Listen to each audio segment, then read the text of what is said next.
Future Laura here. Before we get into today's video, I just wanted to take a moment and invite you to check out the company that Jeremy and I have started called Adotech Gear. We have been working really hard to come up with some unique and interesting product solutions for backpacking, hiking, through hiking, and we think we've come up with some really unique and creative ideas. We'd love for you to go check them out. The website is adotechgear.com. Thank you so much for all of your support, and on to today's video. Good morning. Starting where I left off at the parking spot on Morrell Street in Brantford, and for sure going to do 10 today, depending on whether Uber goes that far outside of Brantford. I might do 20, which would actually bring me to Paris today, which would be a super hike. But it's very windy today, which is why I'm doing this in my car, because I want you to actually be able to hear me and know what I'm saying. So it's really windy today and a little bit chilly. So, I mean, we'll see how it goes, but let's just go hiking.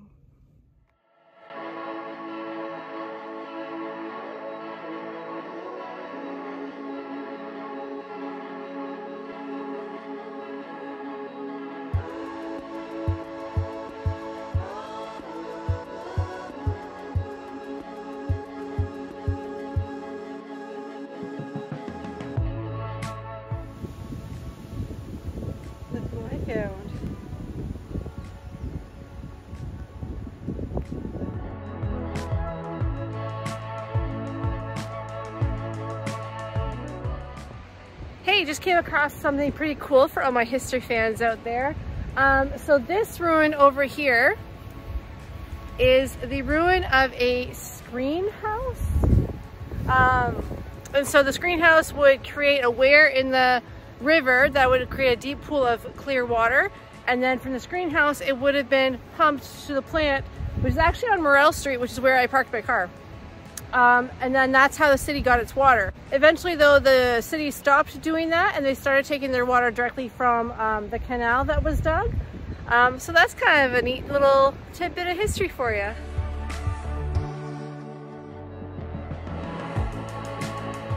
So this is the canal that we were talking about earlier, the canal's right there. That now is where the city gets its water from instead of taking it directly from the Grand. So here we're here, and this is where the canal starts, and then it ends where we started this morning at my car, and that's where the water treatment facility is off of Morrell Street. So it's pretty interesting just to see how a city gets its water and cleans it for its citizens. It's pretty cool.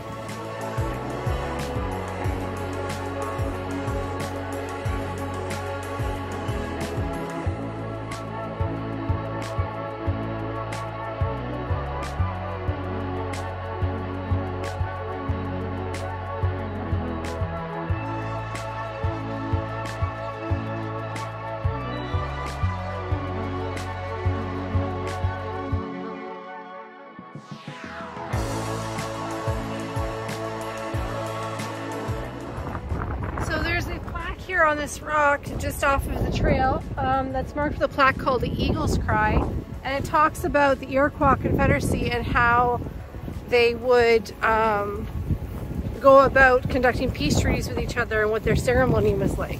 So that's really interesting. How about, while I give you a time lapse of the next section of the trail, I will read the plaque to you. The Eagle's Cry. The Iroquois Confederacy was originally composed of 5 nations: Mohawk, Seneca, Onondaga, Oneida, and Cayuga, with the Tuscarora later joining. Through this confederacy of nations was their strength and unity. The peacemakers symbolized this unity with arrows. First he held forth a single arrow and demonstrated how easily it was broken. Then he held forth 5 arrows bound tightly together. These, he demonstrated, could not be broken. The peacemakers' messages of peace, shared power, righteousness, compromise, and unification in purpose were likewise received by the 6 nations as a solution to the problems of unnecessary competition and hostility.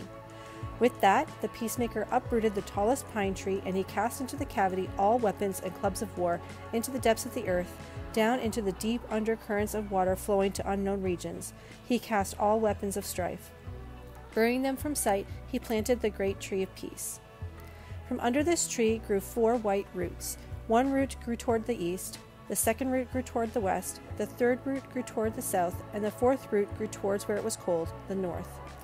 These white roots of peace extended to all people of the earth, offering them a path to the great tree of peace, to the law that would promote a way to respectfully settle differences.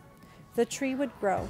The tops reach the sun, and its branches spread far abroad, so it shall be seen far off. We shall seek shelter under this tree and live in peace. To ensure this peace would be everlasting, the peacemaker placed the wisest bird with the keenest eyesight, the eagle, on top of the great tree of peace to eternally watch for approaching danger. It is the eagle that can see the furthest and see any threat of danger and will cry out to warn if there's any trouble coming that would harm our people. Hey, so the trail actually goes up this way, down the 403 and then across the 403, but I'm going to take this trail that says it goes under the 403, if I can find it, just because I feel like that's probably slightly more interesting. So I'm going to take this other trail here, and then I'm going to end at Powerline Road, which is about another 2.2 from where I'm at right now.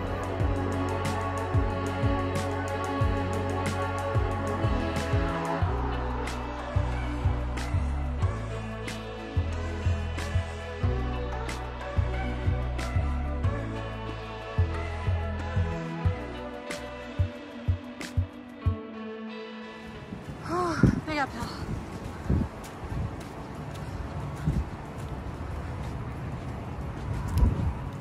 Hey, so I made it to Powerline Road, and that was about 14 for the day, and then I started walking back to my car and realized I forgot to do an ending video. So this is your ending video. It turned out to be an absolutely gorgeous day for how windy and chilly it started off. I'm actually like sweating and regretting all of the layers. But anyway, that was 14. I'll pick it up there next time. See you then.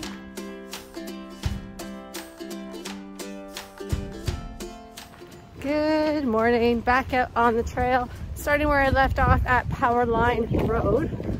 It's a little chillier today and not nearly as sunny, but there's a little bit of blue poking through the clouds, so fingers crossed. My plan is to try and do 10 trail kilometers, and then I'll have to come back to my car, so that'll be 20 in total for the day. We'll see how it goes though. But as always, I'm just happy to be out on another beautiful day, and spring is here. And we're just gonna enjoy the ride, so let's go.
Alright, stopping at this random spot on the trail today because that is the next parking area behind me.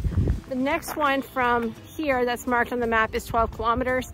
And if I did that right now, that means I would have 32 to get back to my car. And I ain't got that kind of time today. So we are going to stop at 6 trail kilometers for today, but then we'll do that whole 12 next time.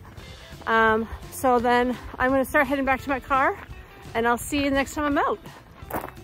So no sooner did I make that video and then it starts snowing. So I think that was the right call.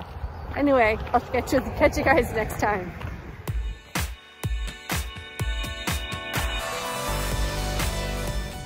Good morning, picking up where I left off in Paris today, or just outside of Paris, and we are heading to Cambridge, which is a 12-kilometer trek, which means 24 kilometers round trip. And on today's episode is not actually an episode of Laura Hikes, it is an episode of Laura Bikes. So I'm borrowing Jeremy's mountain bike, and I'm going to bike the whole thing because I feel like that is much more efficient, since it should be nice, flat, beautiful biking trail.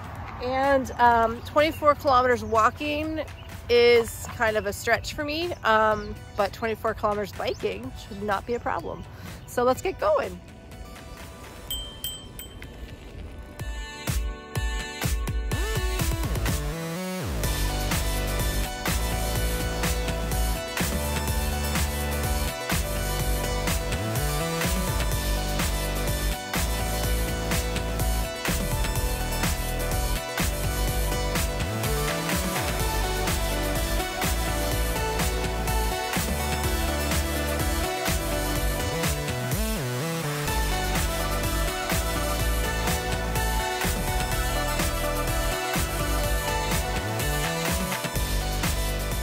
Hey, I made it to Glen Morris, which is actually 10 kilometers on the trail.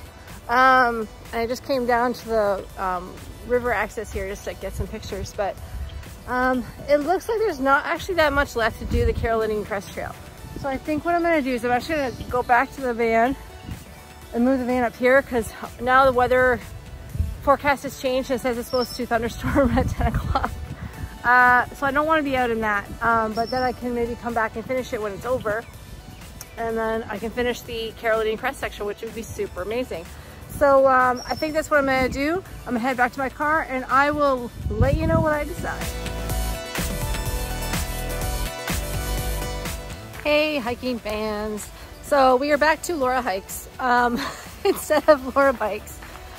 So I got back to the car and went and stopped in Paris for a coffee and a muffin at the Paris Bakery, a definite must do. And now there's only 2 kilometers left from here to the end of the Carolinian Crest section. So I am going to do that, even though these dark clouds behind me suggest it might not be a great choice. It has been sprinkling, and it's still sprinkling now, but it kind of alternates between sprinkling and raining harder. But it's only 2 kilometers. There and back will only take me an hour, so I'm just gonna go do it.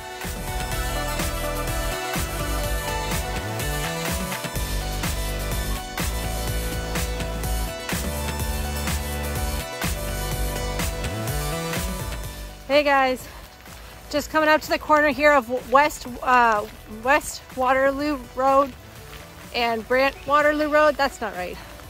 I'll look it up, put it in the bottom.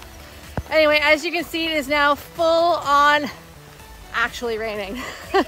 It's been raining for probably hard like this for probably about 20 minutes now. But it's a little wet, but West River Road. Sorry, it's West River Road. There's the sign. Anyway, that is the end of the Carolinian Crest section. And the Black Walnut section goes that way. But I'm gonna head back to my car and try off. Thank you so much for watching this video. I really appreciate it. The biking kind of added a new element to things today. I'm not entirely sure I like the biking, although I did make you appreciate the walking more. I think the exercise to enjoyment ratio for biking is just not slanting in the direction I usually enjoy. So thank you so much for watching. I will pick it up here next time, starting the Black Walnut section of the Grand Valley Trail, and I'll see you then.